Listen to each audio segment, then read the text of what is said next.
ہو تو ایسا اگر تابودار خان کے تیسرے جملے پر وہ بزرگ رحمۃ اللہ تعالی علیہ غصے میں آ جاتے تو ہرگز یہ مزید نتائج برآمد نہ ہوتے.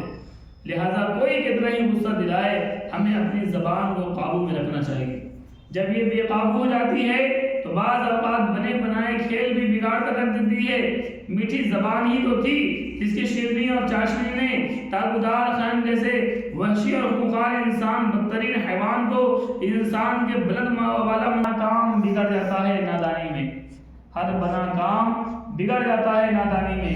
پیارے پیارے اسلام بھائی، زبان میں ہڈی نہیں ہے، پر کسی کے ایسے تلخ جملے زندگی بھر اس کے دل میں نفرت پیدا کر دیتا ہے.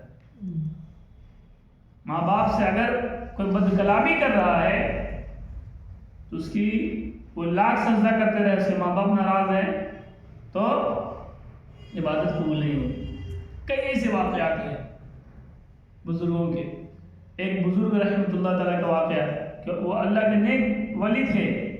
ان کی ماں نے آواز دی تو وہ کیا کیے، نماز پڑھ رہے تھے، نماز میں تھے اور جواب نہیں دیے.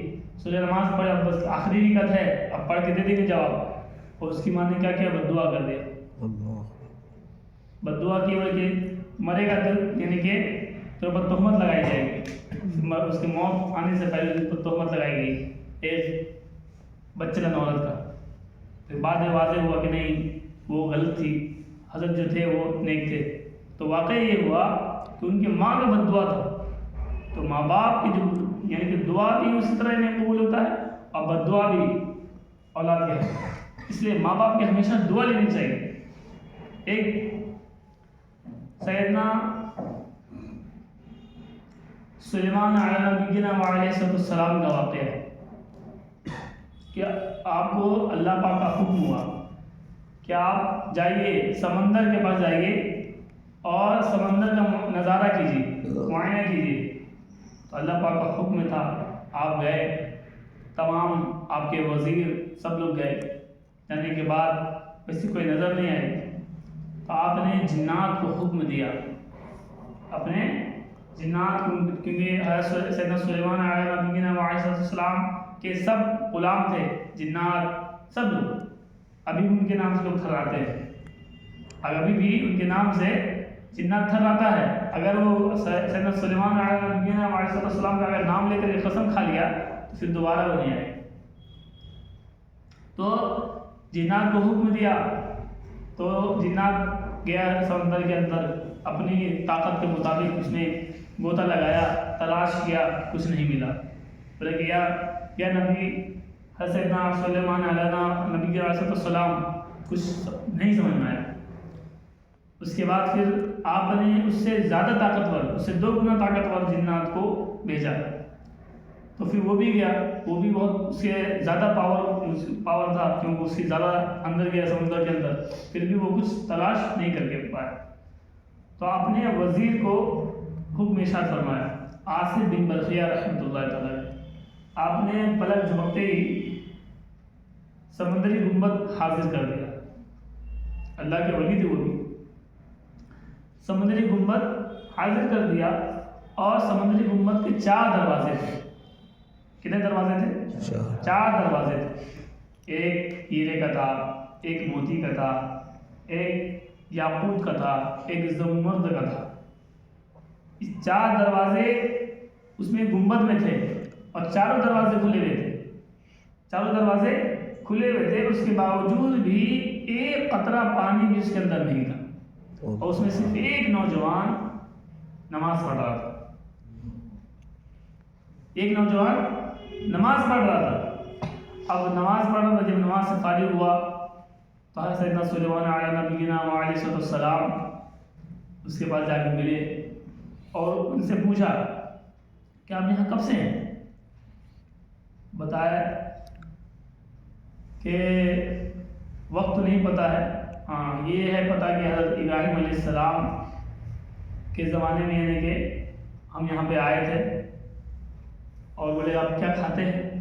تو یہ ایک چڑیا آتی ہے پرندہ، اور وہ پیلے رنگ کی ایک زرد دانہ لا کے دے دیتی ہے، اس کو ہم کھا لیتے ہیں اس میں دنیا کی تمام لذتیں اس میں موجود رہتا ہے. اتنا بھی دنیا میں جتنا بھی ٹیسٹ ہے، جتنی بھی چیزیں ہیں، سب اس کے اندر ہوتا ہے. اور اس کو کھانے کے بعد نہ نیند آتی ہے، نہ سستی آتی ہے، نہ بھوک نہ پیاس، کچھ نہیں. بس صرف ہم دن رات اللہ پاک کی عبادت کرتے رہتے ہیں.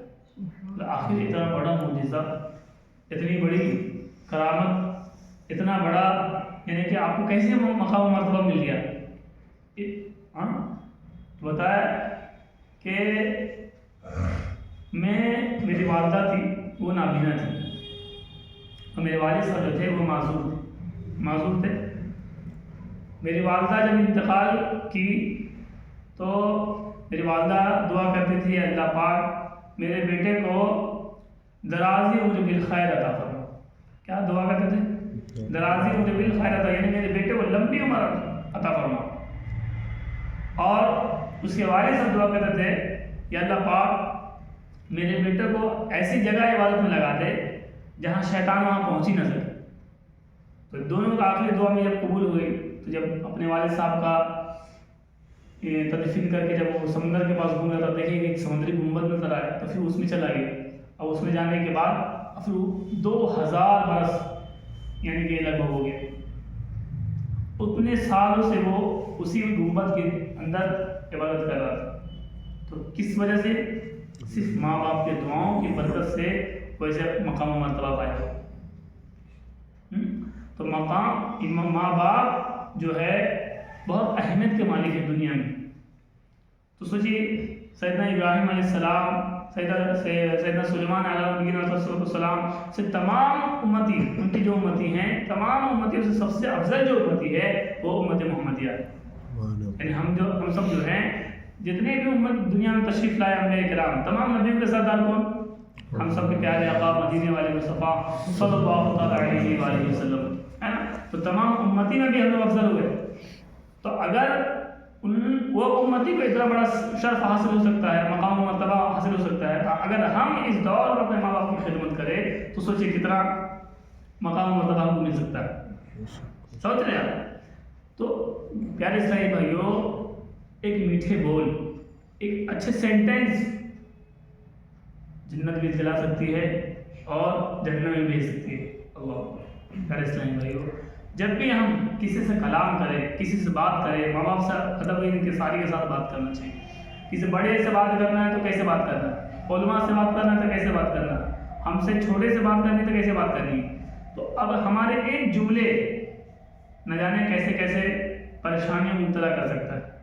اب دیکھیے وہ بزرگ کا واقعہ دیکھیے، آپ غور کیجیے. اگر وہ مذاق کیا اڑایا، اگر ابھی ہم لوگ راستے سے آ رہے تھے بہت سارے لوگ کامنٹ مارے، ہم لوگ بھی اس کو کامنٹ میں اگر جواب دیتے تو معاملہ کہاں سے کہاں بڑھ جاتا. تو زبان جو ایسی چیز ہے، بولے نا زبان جب چلتی ہے تو لوگ ہزاروں لوگ جان دینے کے لیے تیار ہو جاتے ہیں. وہی بندوق اور پستول سے کتنے لوگوں کو مارے. زبان ایک ایسی طاقت ہے پھر یہ سلطنت آپ کی ہو جاتی ہے. کیا شان پیارے سے حضور پاک پڑھیے اللہم صلی علی سیدنا و مولانا محمد معدن الجود والکرم وآلہ وبارک وسلم صلاۃ و سلام علیک یا رسول اللہ صلی اللہ تعالی علیہ وآلہ وسلم.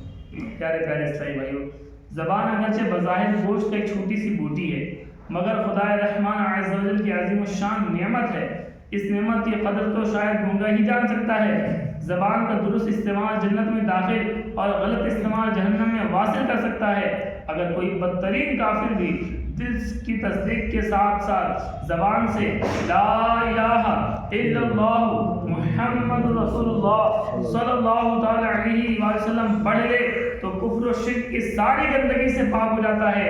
اس کی زبان سے نکلا ہوا یہ کلمہ طیب اسے گزشتہ تمام گناہوں کے میل کچیل کو دھو ڈالتا ہے.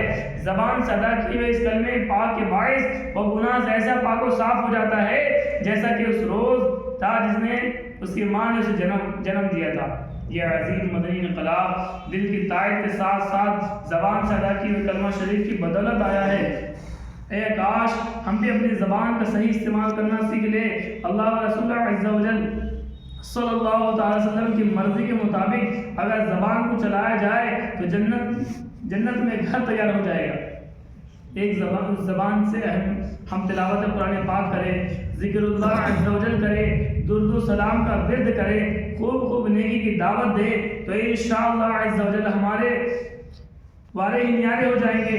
مکاشفۃ القلوب میں ہیں کہ سیدنا موسیٰ کلیم اللہ علیہ نبینا وعلیہ السلام نے بارگاہ خداوندی عز و جل میں عرض کی، یا اے رب کریم عز و جل، جو اپنے بھائی کو بلائے اور اسے نیکی کی دعوت دے اور برائی سے روکے، اس شخص کا بدلہ کیا ہوگا؟